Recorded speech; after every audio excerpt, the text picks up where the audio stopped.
Most organizations believe Fabric plus Copilot made data engineering easier. They are wrong. Fabric removed the ceremony, not the responsibility. And Copilot removed the typing, not the consequences. So yes, pipelines run faster, notebooks feel friendlier, SQL appears out of thin air, and Power BI lights up before anyone has written a real contract.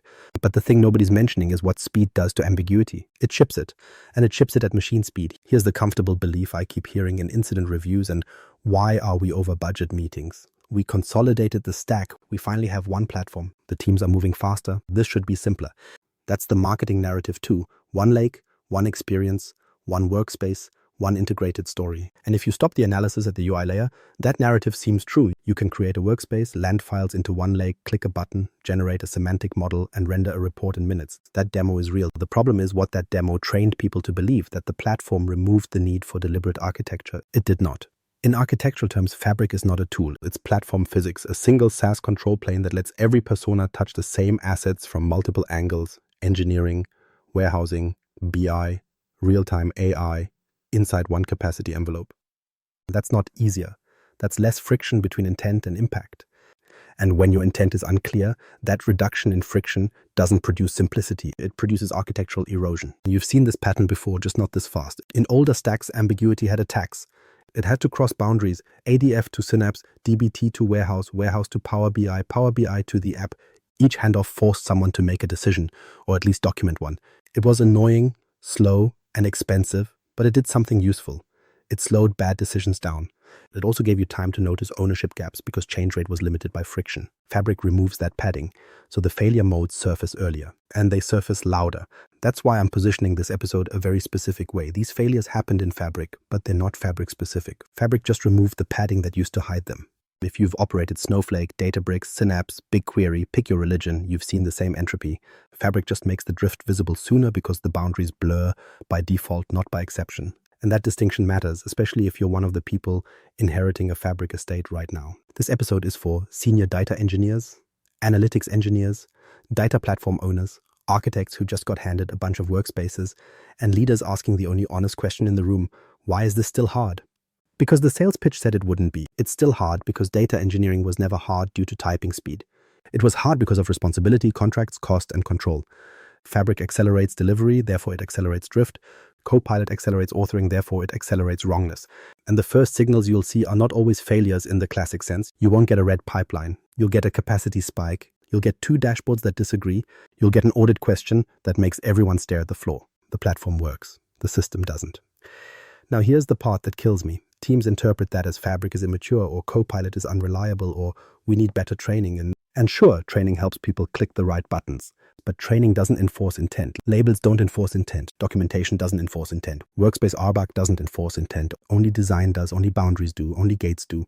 So the promise for this episode is simple. It's not a tutorial. It's not a feature tour. It's an explanation of why teams feel faster and more out of control at the exact same time, and what operating rules actually survive this platform. We're going to walk through the old mental model that Fabric replaced, what Fabric actually changed under the hood, and why one platform quietly converts your governance model from deterministic to probabilistic unless you fight back. Then we'll talk about Copilot not as a novelty, but as an acceleration layer that optimizes for completion over consequence. And I'm not going to ask you to trust vibes.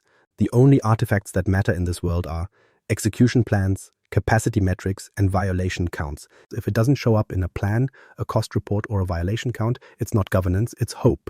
By the end, you'll have a mental model for Fabric that's honest, and an operating model that assumes decay unless enforced. Because that's the only model that survives a platform designed to make everything easy, right up until it's expensive. Now let's rewind to the old world for a second, because you need to remember what friction used to do for you. The old mental model, pipelines as the product. Before Fabric, most data teams treated the pipeline as the product. Not the dataset, not the semantic model, not the KPI definition, the pipeline. Success meant the job ran, the schedule didn't slip, and nothing paged you at 2 a.m. The pipeline graph was the artifact you showed leadership to prove progress. Look, the boxes connect, the arrows flow, the runtime is green. And honestly, in that era, it made sense because infrastructure was the bottleneck. You didn't wake up and casually provision an estate. You requested clusters. You negotiated gateways, you waited on networking, you argued over service limits, you begged for firewall holes, and because all of that took time, the organization learned a behavior. Treat delivery as a construction project, engineers as builders, environments as hard boundaries, releases as events. SQL was the interface because SQL was the only thing that survived handoffs. Data factory to Synapse, Synapse to a warehouse, warehouse to Power BI. Each layer forced you to speak a shared language. That language wasn't always pretty, but it was explicit. If a transformation mattered, it got written down somewhere. In SQL, in stored procedures, in DBT models, in views.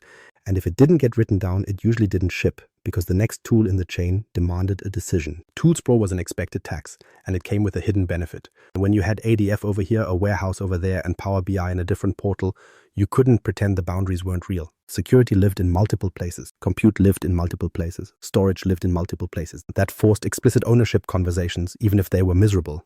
Who owns the lake? Who owns the warehouse schema?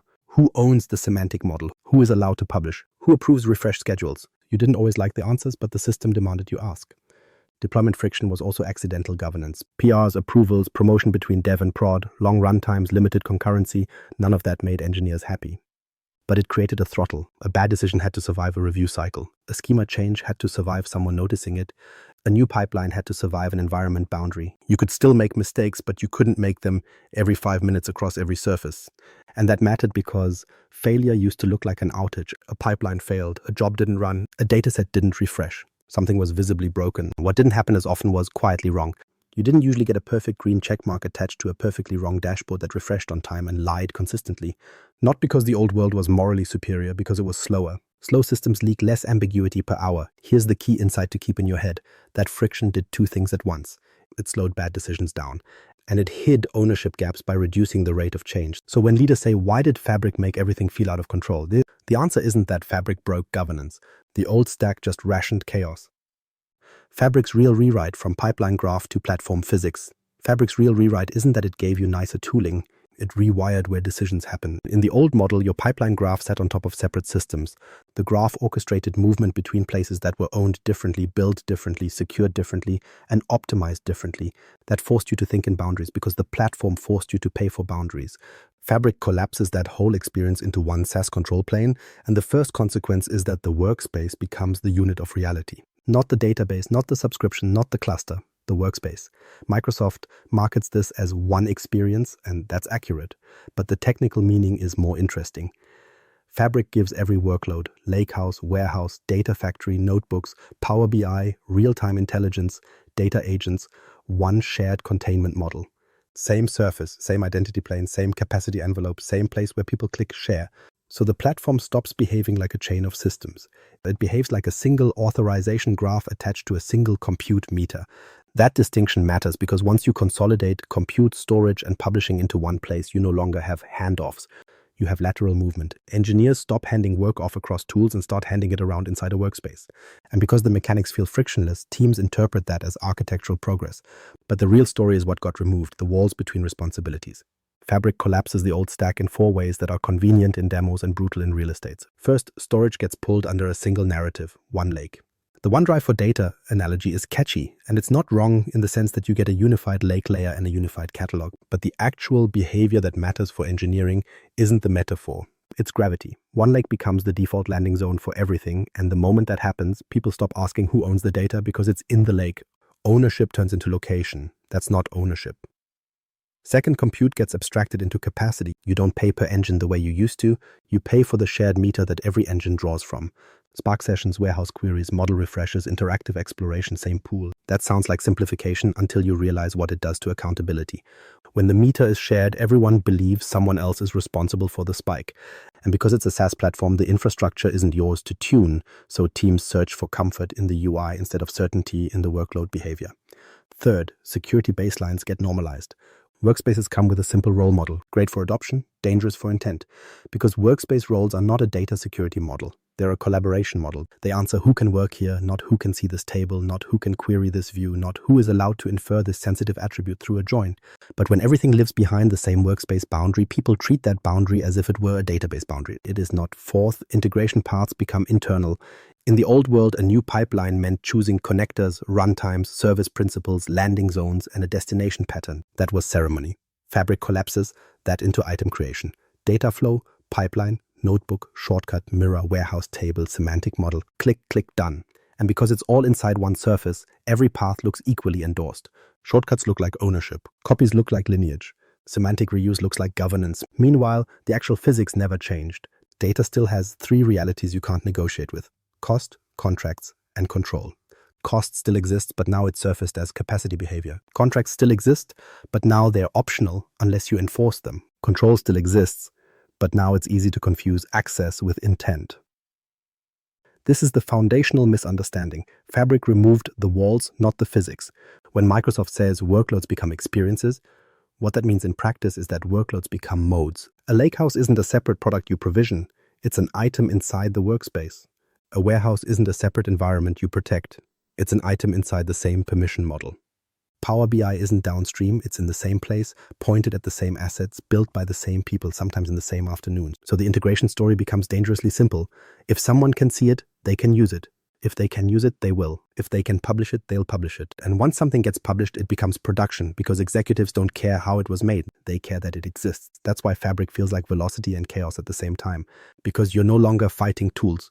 You're fighting entropy in a single shared control plane. And now we need to talk about what speed does when determinism isn't enforced, because this is where one platform turns into one blast radius.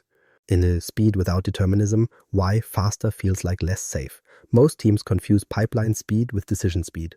Fabric absolutely makes execution faster. Ingestion is simpler, notebooks are one click away, Direct Lake lights up visuals, and the platform removes a lot of the old drag. But the hidden variable is that the rate of change goes up, and with it, the rate of unreviewed decisions. You didn't just speed up jobs, you sped up policy mistakes. And the moment the change rate goes up, ambiguity stops being a documentation problem. It becomes a production behavior. Because ambiguity in data engineering isn't philosophical. It's concrete drift, schema drift, naming drift, semantics drift, access drift. In the old stack, drift still happened, but it had to crawl through boundaries. Now it moves at the same speed as a refresh schedule and the same speed as a Copilot suggestion, so faster starts to feel like less safe. Not because Fabric is unsafe, but because determinism isn't enforced by default. You're operating a high-speed platform with low-friction publishing and mostly social contracts. Social contracts do not survive scale. Here's the real mechanism. Default behaviors become architecture. Not in a poetic way, in an operational way. If a workspace has no naming conventions, then whatever the first team did becomes the convention. If the lakehouse lands files with inconsistent types, then the warehouse consumes that inconsistency unless you reject it. If the semantic model gets built directly off raw tables because it's convenient, that convenience becomes a dependency graph. And once dashboards exist, nobody wants to touch the source because now you're breaking the business. So you end up with workspace conventions replacing contracts, and shortcuts replacing ownership, and it refreshes replacing correctness. That distinction matters because Fabric makes it easy to create the downstream artifacts before you've locked the upstream invariants. And when downstream exists first, the organization starts managing backwards. Patch the semantic layer, patch the DAX, patch the report, patch the refresh schedule. The data layer becomes a landfill of, we'll clean it later. Later never comes. Now add capacity pricing to this, because this is where Fabric gets brutally honest. In the old world, you paid per tool. You could hide inefficiency inside somebody else's bill, the warehouse bill, the Spark bill, the BI bill. Fabric makes the chaos shared. Everything draws from one meter. So the cost of ambiguity shows up as compute consumption. Spikes, throttling, degraded interactivity, refresh contention, and a monthly bill that suddenly has a personality. And leadership doesn't care that the SQL was only used for a small result set. The platform still paid for the scan. This is why Fabric becomes the first place many organizations experience cost incidents as their primary signal. Not outages, not failures. Cost, capacity saturation, performance degradation. The system functions, but it does so expensively and unpredictably, which is just another way of saying your assumptions are no longer free. You can't hope your way into stable spend. You can't train your way into deterministic access boundaries. You can't label your way into a schema contract. Fabric doesn't break. Your assumptions do. And once you see that, you realize why the platform feels like it's tightening around you, because you're no longer amortizing mistakes over time. You're paying for them immediately at scale on a shared meter with downstream artifacts that create political resistance to fixing the source. So yes, Fabric is faster, but speed without gates is just higher frequency failure. And now Copilot becomes the acceleration layer on top of that, because it doesn't just speed up execution, it speeds up the creation of plausible, unbounded decisions. Copilot's real impact, completion over consequence. Copilot for Microsoft Fabric is the part everyone wants to talk about because it looks like free velocity. You type a sentence and it writes the pipeline, it writes the notebook cell, it writes the SQL, it writes the KQL, it suggests the transformation, it will even explain the error message it helped create. And the uncomfortable truth is that it does exactly what it's designed to do. It helps you complete a task. But Copilot doesn't live in your incident timeline. It doesn't live in your budget. It doesn't live in your audit findings. So when you ask, what does Copilot actually change in data engineering? The answer is not it replaces engineers, and it's not it eliminates complexity. It changes the failure rate of ambiguity. Because the optimization target is completion, plausible output fast, not deterministic cost, not governance intent, not long-term correctness. Copilot writes answers. Data engineering is about consequences. Here's what most teams miss. Copilot doesn't generate work in a vacuum. It generates work inside a platform where the easiest path is also the widest blast radius. Fabric gives you immediate downstream surfaces, direct lakes, semantic models, reports, data agents. So whatever Copilot produces can become real fast. And once it becomes real, it becomes defended. People build slides on it, they send links, they make decisions. Then you, the inheriting architect, get asked why the numbers changed. Copilot didn't break anything. It just made it easy to ship an assumption before you encoded it as a contract. And you can see the pattern across workloads. In a warehouse, Copilot will happily generate a query that returns the right-looking columns with the right-looking joins for the right-looking question. It will also happily do it without a bounded time predicate, without respecting partitioning intent, and without any awareness of what your capacity meter will do when someone runs it at 9 a.m. alongside 3 refreshes and 10 other analysts trying to just check something. In a notebook, it will generate transformations that look reasonable and run. It won't stop and ask you if the lakehouse is schema on read and therefore silently accepting drift. It won't insist on validation gates. It won't create quarantine tables unless you tell it to. And if you don't tell it to, you don't have quality enforcement. You have optimism with a refresh schedule. In Data Factory, it will generate pipelines that connect and move data. It won't force you to define ownership boundaries or consumption contracts. It will create a path, and paths at scale become dependency. And then there are data agents. This is where the illusion gets dangerous, because now the natural language layer is pointed at your models and tables, and people interpret conversational access as governed access. But the agent can only operate within what the caller can already see. That means Copilot doesn't inherit your intent, it inherits your permissions. If your permissions are broad because workspace roles became the whole security strategy, Copilot becomes a really efficient way to explore things you didn't mean to expose. This is why it worked becomes it's correct in Fabric estates that lean on Copilot. The result renders, the dashboard refreshes, the agent answers, nobody gets an error. And in modern organizations, no error is treated as proof of correctness. It isn't. Copilot makes 2 kinds of teams faster. Teams with enforcement become faster at implementing decisions they already made deliberately. Teams without enforcement become faster at producing artifacts that look like decisions. Those are not the same thing. So the real governance limitation isn't that Copilot hallucinates. The deeper limitation is that Copilot has no native concept of your invariants unless you encode them into the system. Schemas, views, procedures, roles, CI/CD gates, and acceptance criteria like execution plans and violation counts. If you don't enforce those surfaces, Copilot doesn't accelerate engineering. It accelerates entropy. And now we can stop theorizing because the failure modes aren't abstract. They show up as cost incidents, correctness incidents, and access incidents, often with no obvious break. Case 1, setup, the cost drift that looked like a ghost. The first Fabric estate failure that shows up for most organizations isn't a security breach, and it isn't a data quality scandal. It's a bill, or more accurately, a capacity graph that looks haunted. Here's the symptom pattern. You're on a steady state. The business feels good. Dashboards refresh. Nobody deployed anything. There wasn't a release weekend. No big new data set. No, we migrated to a new model. And then the capacity metrics spike hard, usually right in the middle of the workday, and usually in bursts that don't line up with your pipeline schedule. Leadership asks the worst question in the world: what changed? And you end up in that familiar meeting where 5 people say nothing with total sincerity, because from their perspective, nothing changed. The reports still load, the refresh is still complete, the pipeline success rate is still green. So the organization interprets the spike as billing weirdness or a Fabric capacity glitch, or Microsoft did something in the service. Plot twist, it's almost never a platform ghost, it's a query shape problem. Fabric just made cost the first incident signal because cost is the only thing the platform can't hide when everything shares the same meter. You can mask correctness for weeks, you can mask access drift for months, but you cannot mask capacity pressure when 10 people run wide, unbounded queries at the same time. The semantic model is refreshing. So in Fabric, the first question isn't, did it fail? It's what did it do to the meter? And that's why this case matters. It forces a new discipline. You have to treat cost as an engineered property, not as an after-the-fact report. If cost is undefined, governance is imaginary.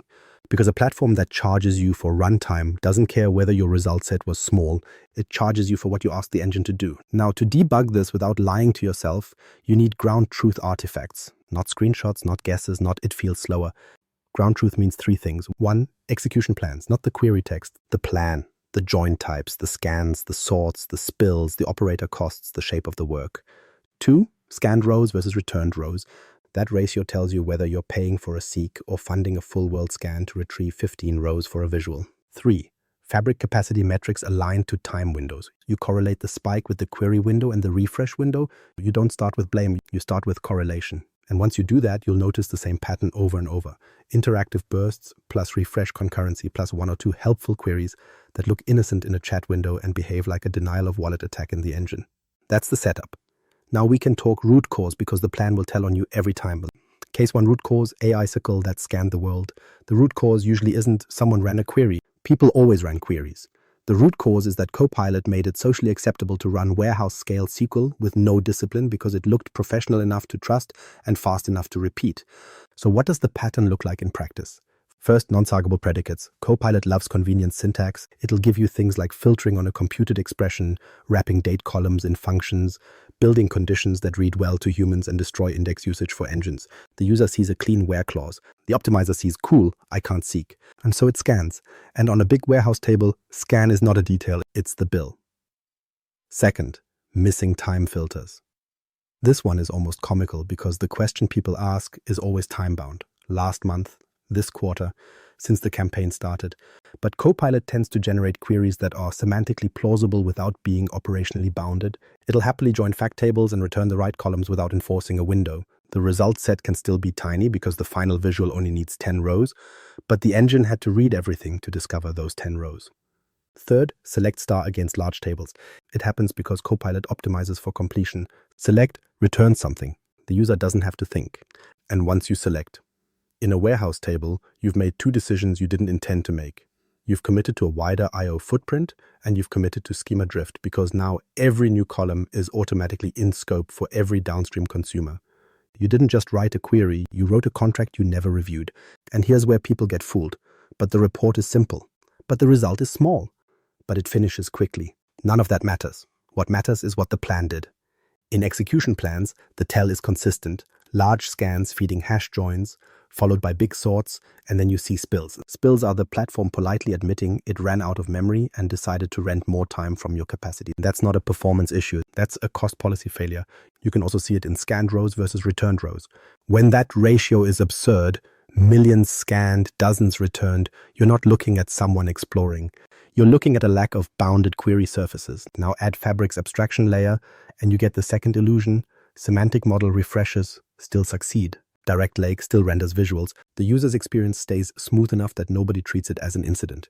The platform eats the cost, the dashboards keep refreshing, and the only thing that screams is the capacity meter. So the spikes correlate to interactive bursts and refresh concurrency, not deployments. That's why it feels like a ghost. Nothing in Git changed, but user behavior changed, and Copilot made that behavior easier to produce at scale. This is also why this problem shows up first in Fabric estates that democratize access early. You give broad read permissions because you want adoption. You don't lock down query surfaces because you don't want to slow people down. You let analysts query raw tables because it's just read-only.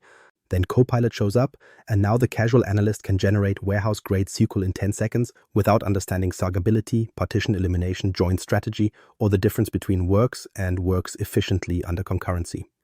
And before anyone gets comfortable blaming Copilot, remember, Copilot isn't the villain. Copilot is the amplifier. The actual design omission is letting raw tables become the consumption interface. If raw tables are queryable by default, then your cost model is probabilistic. You're gambling that every consumer will behave like a senior engineer with an execution plan open. They won't. So here's the anchor line that matters for the rest of the episode. If it doesn't show up in a plan, a cost report, or a violation count, it's not governance, it's hope. In this case, the plan is the confession, and it always confesses. Case 1 fix. Views as query surface, plans as acceptance criteria. So the fix isn't tell people to write better SQL. That's education. Education decays. The fix is to change the query surface so the platform can't be helpfully expensive by default. In other words, you stop letting raw tables be a public API. You make the warehouse behave like a system with boundaries, not a playground with billing. The first enforcement move is simple and unpopular. Views and stored procedures become the only supported consumption interface. Not preferred, not recommended, the only one. If analysts, reports, data agents, and ad hoc explorers can hit raw fact tables directly, then you've already accepted that cost as a shared gamble. You didn't implement governance. You implemented hope with a refresh schedule. So you lock it down. You create a serving schema, call it something boring like serving or consume, and that is where every queryable object lives. Views expose only the columns you intend to support and only with filters you intend to pay for. Stored procedures become the path for parameterized access. date windows, entity scopes, and give me the last n days patterns that don't require every consumer to rediscover SARgability the hard way. That's also where you enforce naming discipline. You don't expose fact sales 2023 V2 final. You expose fact sales through a view that hides the underlying mess until you refactor it. The consumer gets stability. You get freedom to change internals without a political incident every time a column gets renamed. Second, execution plans become acceptance criteria, not for every query in the estate. Don't be theatrical. For critical paths, semantic model refresh queries, top interactive report queries, and anything that hits large fact tables or runs under concurrency, you treat the plan the same way you treat a security review. It's a gate, not a suggestion. Here are the non-negotiables you enforce in review. Bounded predicates. If the query can read the entire table, it will. So you require time windows, partition elimination, and parameterization. You ban non-SARgable predicates in those paths. You also ban select star. If you don't name the columns, you don't understand the contract you're creating, and you're also guaranteeing drift. And you explicitly look for the usual engine taxes, scans where you expected seeks, hash joins where you expected a narrowed dataset, big sorts, and spills. Spills are treated as a defect. Not a performance defect, a governance defect, because a spilled query under concurrency is a cost incident waiting for a calendar invite. Third, you turn capacity metrics into a feedback loop, not a post-mortem artifact. You establish a stable cost baseline, what normal looks like by time of day, by workload, by refresh window. Then you tag and track deviations to query patterns, not to teams. The goal isn't blame, the goal is making cost predictable. When a spike happens, you correlate which query shapes ran, which objects they hit, which concurrency windows existed, which refreshes overlapped. You build a library of this pattern causes that spike. Then you enforce that library. Over time, something weird happens. The random alerts stop being random. The platform becomes legible again. And once the cost surface becomes predictable, everything else gets easier. Because you can now talk about governance like an engineered property with artifacts, not an aspirational poster in a wiki. That's the actual outcome you want from this fix, not cheaper queries, deterministic behavior. Now we can move to the next failure mode, because once cost is controlled, the next thing that breaks is truth. Case 2. Setup, lakehouse-warehouse contract collapse. Once you stop bleeding money, you notice the next failure mode. Nobody agrees on what's true. This one shows up as Power BI is wrong, which is always a useful sentence because it's never specific. What they mean is, 2 reports disagree, 2 teams have 2 official KPIs, and the executive dashboard mysteriously changes when someone improves a model. The platform keeps refreshing. Nothing is read, the argument still happens. And it happens because the contract never existed. In Fabric estates, this usually starts the same way. A team lands data into a lakehouse because it's fast, because notebooks are right there, because delta tables feel like progress, and because Direct Lake makes Power BI light up without the traditional import and warehouse ceremony. So the early win is real, data shows up, visuals render, people feel unblocked, but the lakehouse mental model is schema on read. It's permissive by design. It will accept drift unless you force it not to. Files arrive with slightly different column types, new columns appear because a source system team just added a flag, strings show up where integers used to be, timestamps move formats, and everyone shrugs because the notebook still runs after one more cast. Then the organization does the next predictable thing. It mirrors that lakehouse shape into a warehouse or builds a warehouse on top of it, expecting the warehouse to provide structure. But the warehouse can't enforce structure you never defined. If the ingestion pipeline treats whatever showed up as acceptable, the warehouse layer becomes a reflection of ambiguity, not a rejection boundary. The schema looks cleaner because it's SQL, therefore leadership assumes it's controlled. Meanwhile, the real behavior is that the warehouse is normalizing drift as if it were a feature. And once that happens, the semantic layer becomes a patch bay. Analytics engineers start solving data problems with DAX and Power Query because it's the only place they can move without waiting on an upstream fix. Measures get more complex. Calculated columns appear to reconcile type mismatches. Relationships get weird. Fix it in the model becomes the operating model because it's fast and politically safe. But it's also where truth fragments. You end up with multiple correct KPIs. Finance has one definition in a report, sales has another in a different semantic model, and the same metric name starts meaning different filters and different grain. Everyone's dashboard refreshes on time, everyone's wrong in a different way. Copilot accelerates this collapse because it rewards plausibility. It will happily generate transformations and KPI logic that compile and render, even if they encode a hidden assumption about grain, keys, deduplication, or late arriving facts.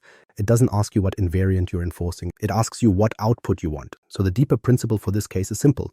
The earlier you enforce shape, the fewer semantic patch jobs you fund downstream. Task flows and medallion visuals don't create contracts, they create diagrams. If your bronze to silver to gold layers aren't backed by schema enforcement and validation gates, you don't have architecture. You have a faster way to ship ambiguity. Case 2 fix: enforced schemas, validation gates, quarantine tables. The fix is not get better at modeling. The fix is to put an enforcement boundary where ambiguity enters the estate and then refuse to negotiate with it. In Fabric, that boundary is the lakehouse-to-warehouse seam. Treat the lakehouse as an intake zone. Fast landing, cheap iteration, messy reality. Treat the warehouse as the contract zone. Shaped, typed, keyed, and intentionally consumable. The warehouse isn't another place to query. It's the point where the organization finally commits to what the data is. So you start with explicit warehouse schemas, not DBO and vibes. Real schemas that encode domain ownership and consumption intent, sales, finance, HR, serving, whatever matches your estate model. This matters because schema is how you stop location from masquerading as ownership. If the table lives in finance, finance owns the contract. If it lives in serving, the platform team owns the consumption interface. The name becomes a controlled surface. Then you define shape deliberately: columns, types, nullability, keys, and invariance. And yes, invariance is a real word here. It means statements the business believes are always true, and therefore the system must enforce. An order has an order date. A customer key cannot be empty. A currency code is from a known set. A fact table grain is stable. And late arriving updates have a declared strategy. Without those, you don't have a contract. You have a file that happened to pass today. Now here's the uncomfortable move. You stop silently coercing data. Most lakehouse pipelines fix drift by casting strings to ints, trimming columns, defaulting missing values, and moving on. That keeps the pipeline green. It also turns unknown behavior into accepted behavior. So instead, you add validation gates at ingestion and transform boundaries, and you make failure an operational signal, not an embarrassment. Validation gates are simple in concept. Before data crosses into the contract zone, it gets checked. Schema matches, types match, required fields exist, keys behave the way you claim they behave. Duplicates are handled according to a rule you can explain.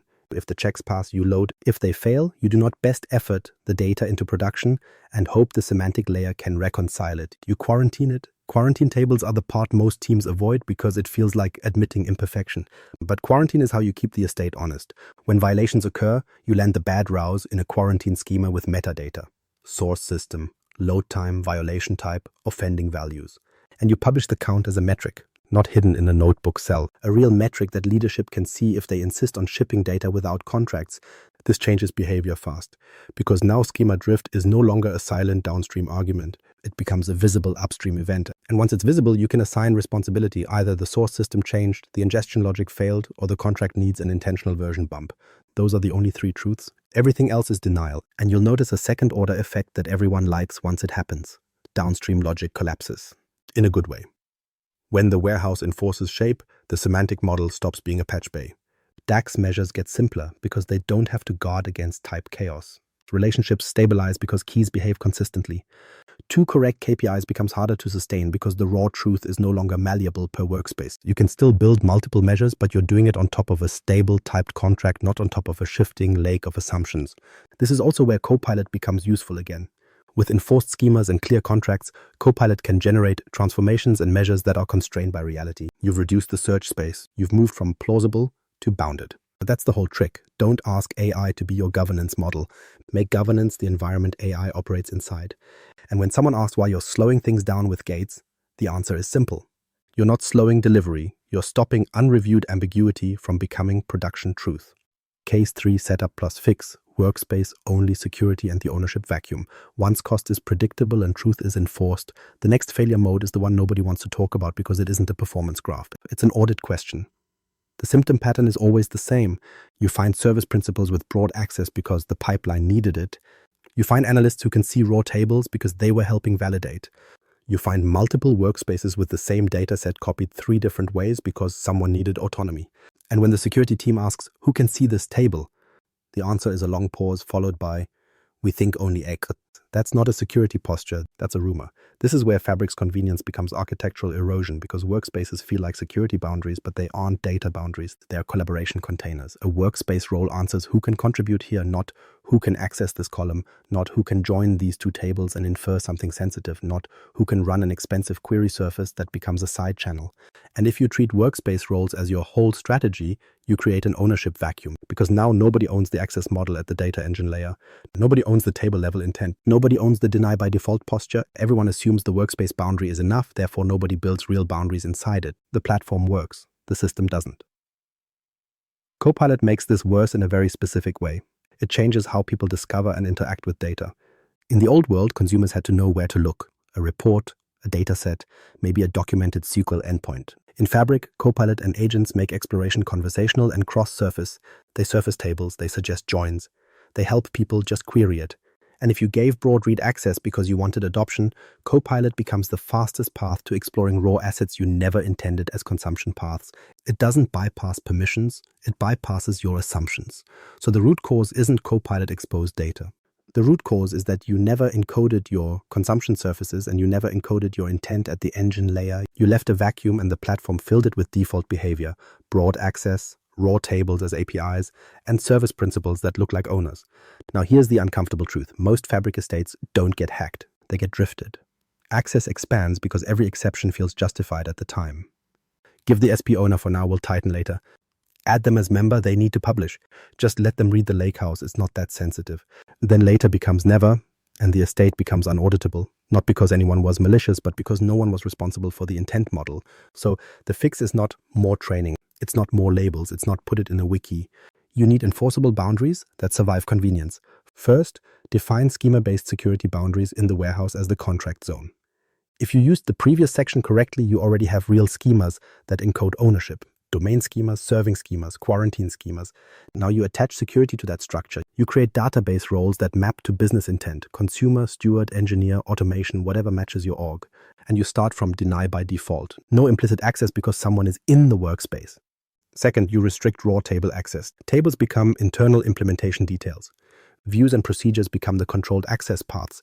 This is where performance and security align. You expose what you intend people to query, and you can enforce both column-level and row-level constraints where appropriate. More importantly, you can enforce that agents and ad hoc queries hit the same surfaces your reports hit. One contract, one path, one place to secure and tune. Third, you treat service principles as identities with blast radius, not as pipeline glue. Every SP has an explicit role, scope to the minimum schema and objects it needs. You stop granting workspace roles as a substitute for data permissions. You also stop mixing can deploy artifacts with can read data. Those are different rights. When you collapse them into member, you create an estate where publishing equals reading, and reading equals exploring, and exploring equals inference. Finally, you make auditability a first-class artifact, not a yearly scramble. You should be able to answer 3 questions without a meeting. Who can see it, who can change it, and through what surface? If you can't answer those questions from roles, grants, and controlled interfaces, you don't have governance, you have a story. And this is the big outcome of this fix. You can become audit defensible without re-architecting the whole estate. You don't need a new platform, you need a real intent model enforced inside the data engine, with workspaces treated as collaboration, not containment. Because in Fabric, the workspace is where people click, but the warehouse is where you enforce. New failure modes in the Fabric plus Copilot era. Now, if those 3 cases felt familiar, good. They're not edge cases. They're the new baseline failure modes in a Fabric estate where speed exists before enforcement.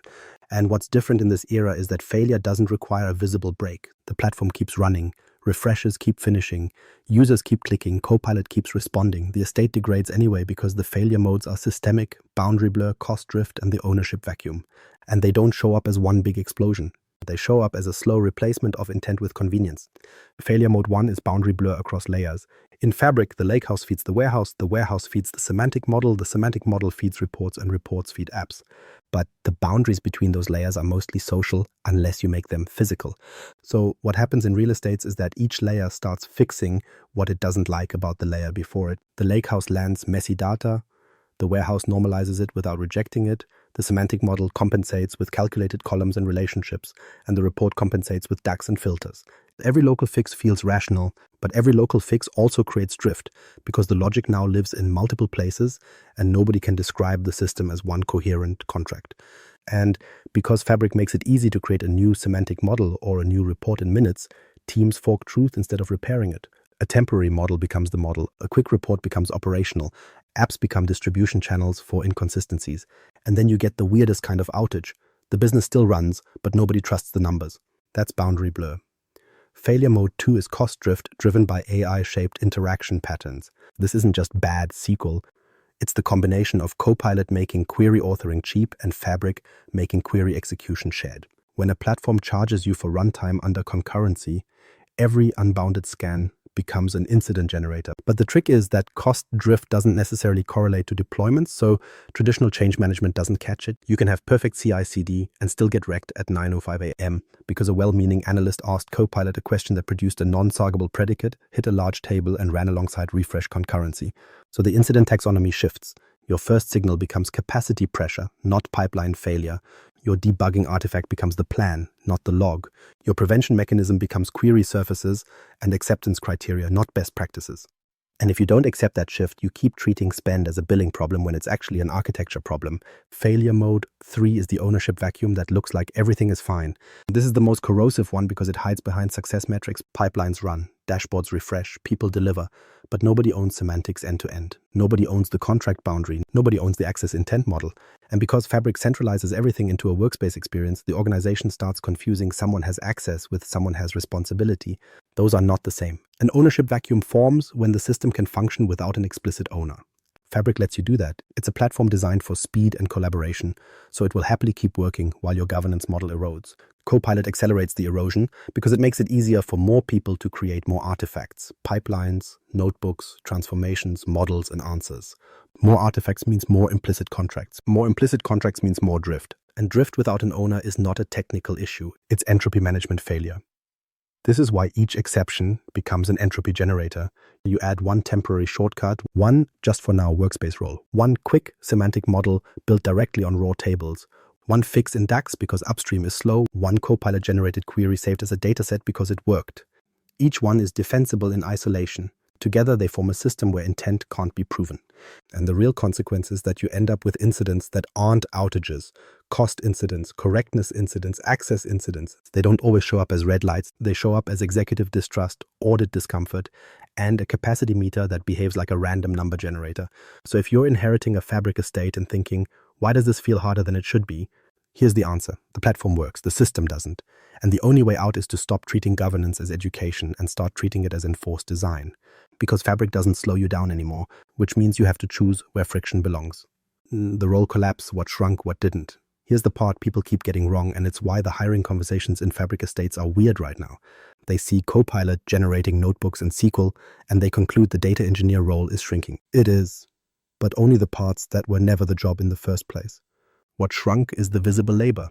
Handwriting the pipeline scaffolding, stitching connectors together, doing repetitive SQL transforms that look impressive in a commit history, and maintaining glue code that exists purely because tools used to be separate.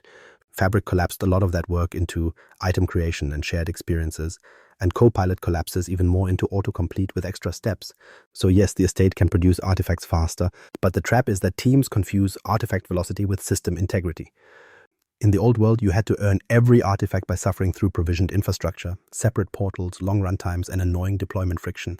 That friction acted like a tax on casual changes. It slowed bad decisions. It also slowed good ones. But the net effect was that fewer people touched the system, fewer times per day, with fewer opportunities to accidentally publish a new truth. Fabric removes that tax.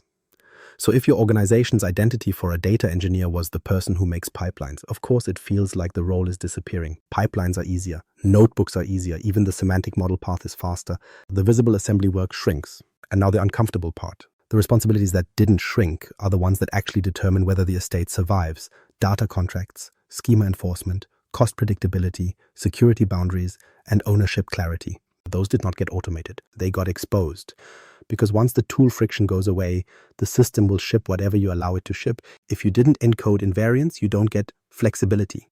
You get drift at a higher refresh frequency. If you didn't encode cost intent, you don't get self-service. You get shared meter contention and a budget that behaves like weather. This is the role collapse. The platform turned craftsmanship into a smaller percentage of the work and turned governance into the defining bottleneck.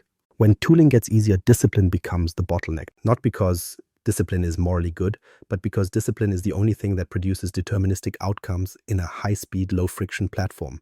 This is also why so many teams feel personally attacked by Fabric. The old world let you be a hero with effort. You could brute force a solution with time, and the friction of the system made that effort feel like engineering. Fabric removes the heroism layer. It rewards design. It punishes improvisation. And if you came up in an environment where making it work was the primary skill, Fabric makes you faster at making it work and therefore faster at creating the next incident class. So the job moved up the stack. The modern data engineer isn't primarily a tool operator anymore. They're a boundary enforcer. Contracts, schemas, roles, plans, and gates. They decide which paths are allowed, which behaviors are acceptable, and which quick fixes are rejected because they generate long-term drift. Analytics engineers feel the same squeeze from the other side. If logic lives in 5 tools, lakehouse transforms, warehouse views, semantic model measures, report-level filters, and app-level business rules, then the platform didn't give you agility. It gave you 5 places for truth to fragment. Platform owners also get a new kind of accountability. You can't hide behind "we sized the cluster wrong" or "we need more nodes." In Fabric, if plans are unstable, cost is undefined, and you will be the person asked why the meter spikes. Not because it's your fault, but because the platform centralized the blast radius into one capacity envelope. And architects inheriting Fabric estates have the worst version of this. They inherit a pile of artifacts that all work, with no explicit boundaries, no clear owners, and a history of exceptions that became the actual operating model. They're asked to make it reliable without slowing the business down, which is corporate code for "please enforce discipline without creating conflict." That's the shift. The role didn't get smaller, the role got less visible and more consequential. Fabric didn't eliminate data engineering, it eliminated the parts that used to distract people from the real job, enforcing intent at scale. What the modern data engineer is now. Most organizations still describe the modern data engineer as a faster version of the old one. Same job, new tooling. That belief is comfortable. And it's also wrong. The modern data engineer in a Fabric estate is not a pipeline writer, not a tool operator, and not a SQL typist. Those activities still exist, but they are not the center of gravity anymore. Fabric and Copilot shoved the work up the stack into a place most teams avoided: explicit intent. And this is the part that makes people uncomfortable, because intent can't be improvised. It has to be designed, enforced, and defended. So what is the job now? First, contract designer. A contract is not a wiki page and it's not a diagram. A contract is an enforcement boundary that makes ambiguity expensive to ship. It defines grain, keys, types, nullability, freshness expectations, and failure behavior. It encodes what the business thinks is true into something the platform can enforce without asking permission every time. When you skip this, the estate will still move fast. It will just move fast toward drift. Second, boundary enforcer.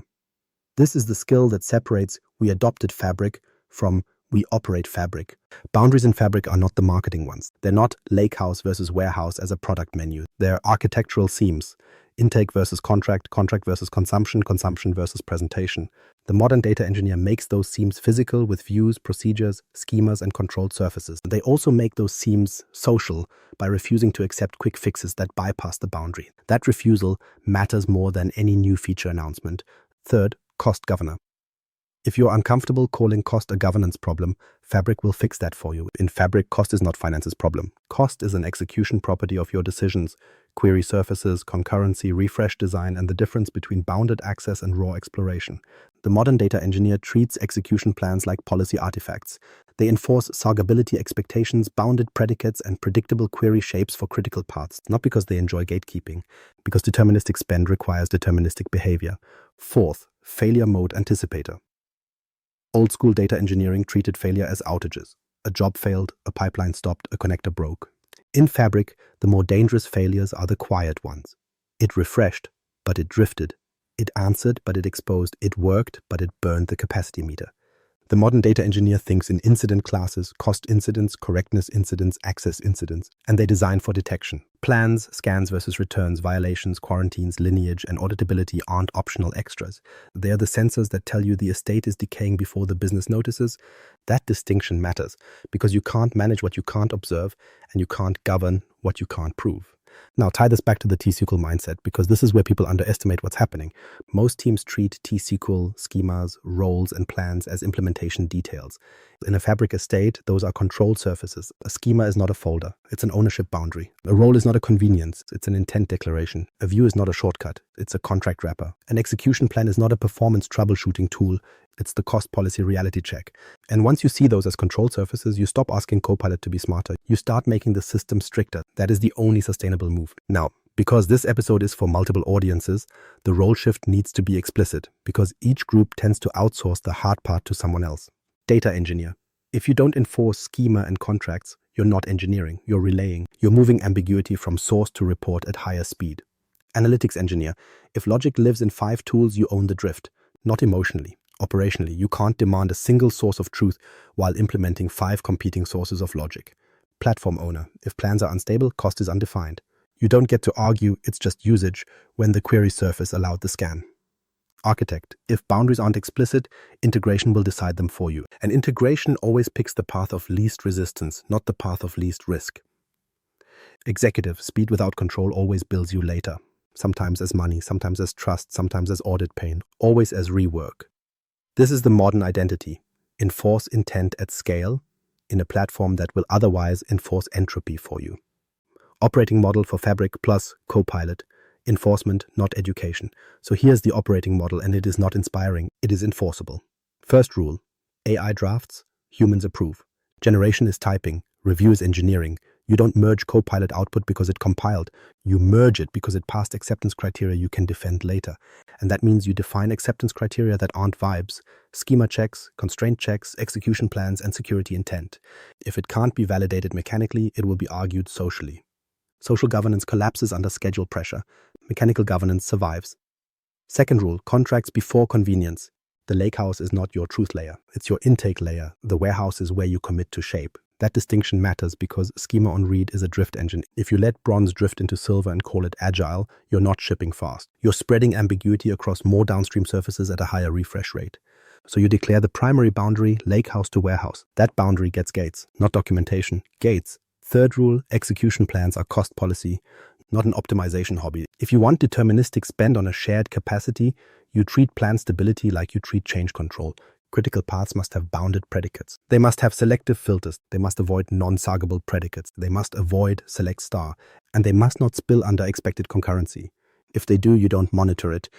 You redesign the surface. Fourth rule, views and procedures over raw tables. Always. This is the consumption API. It protects cost, correctness, and security in one move. Views give you stable contracts even when internals change. Procedures give you parameterization so consumers don't invent their own query shapes. And because everything points at the same surface, you have one place to tune, one place to secure, and one place to audit. If you let raw tables be queryable by default, you have accepted uncontrolled query shapes. You've also accepted schema drift as a breaking change you'll discover downstream. That's not self-service, that's unmanaged blast radius. Fifth rule, CI or CD gates for schema and logic changes. Fabric is fast enough that drift accumulates faster than your team's ability to remember why things were designed the way they were. That's what entropy looks like. Yesterday's exception becomes today's dependency. So you put friction back where it belongs, in promotion, not in exploration. Exploration can be fast. Production has gates. Those gates should be boring. Schema diffs require review, contract changes require versioning, security changes require explicit intent, and critical query paths require plan review. Not because you love process, because without gates, your estate becomes a pile of artifacts that work until the day leadership asks why a number changed and nobody can prove anything. Sixth rule, every layer assumes decay unless enforced. Workspaces drift, permissions drift, semantic models drift, definitions drift, people leave, context disappears. Copilot produces plausible artifacts. Over time, policies drift away from intent. That is not a Fabric problem. That is the default state of any platform at scale. So you design for proof. Violation counts, quarantine counts, plan baselines, lineage visibility, and audit trails. So you don't need a perfect system. You need a system that tells you when it is becoming less true. And the strongest line to keep in your head when someone tries to negotiate governance into guidance is this: Fabric moves data fast. Governance decides whether it stays true. So the final takeaway is simple, and it's not flattering. Fabric didn't simplify data engineering. It simplified the mechanics. It removed the ceremony that used to slow you down, and it removed the padding that used to hide design omissions. That's why these failures showed up in Fabric first.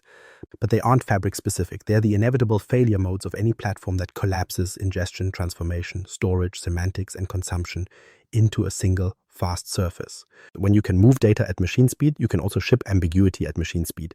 And once ambiguity ships, it becomes somebody's dashboard, somebody's executive summary, somebody's single source of truth that exists in exactly one workspace because it was the fastest place to fix the problem. If you're a senior data engineer, the job now is to stop building artifacts and start enforcing invariance. If you're an analytics engineer, the job is to stop distributing logic across 5 tools and then acting surprised when truth fragments. If you own the platform, the job is to stop treating capacity spikes like billing weirdness and start treating query surfaces and execution plans as policy. If you're the inheriting architect, the job is to make boundaries explicit before integration decides them for you. And if you're a leader, the job is to stop buying speed and then acting shocked when control erodes. Now, if you want a concrete next step, here's the real prompt I want you to answer for your own estate. What artifact do you trust most when something feels wrong? execution plan, capacity spike trace, quarantine count, lineage view, audit log, because whatever you pick, that's what your governance model is actually built on, whether you admit it or not. Next episode is how to design Fabric data contracts that survive Copilot. Not a diagram. A contract that blocks drift, survives workforce churn, and still lets teams move fast without turning your capacity into a random number generator. Fabric is a speed multiplier, and it multiplies your governance debt with the same enthusiasm it multiplies your delivery. Drop a comment with the single artifact you trust most: execution plan, capacity metrics, violation count, or lineage, and tell me which failure mode hit you hardest: cost, contracts, or security. Subscribe for the data contract episode.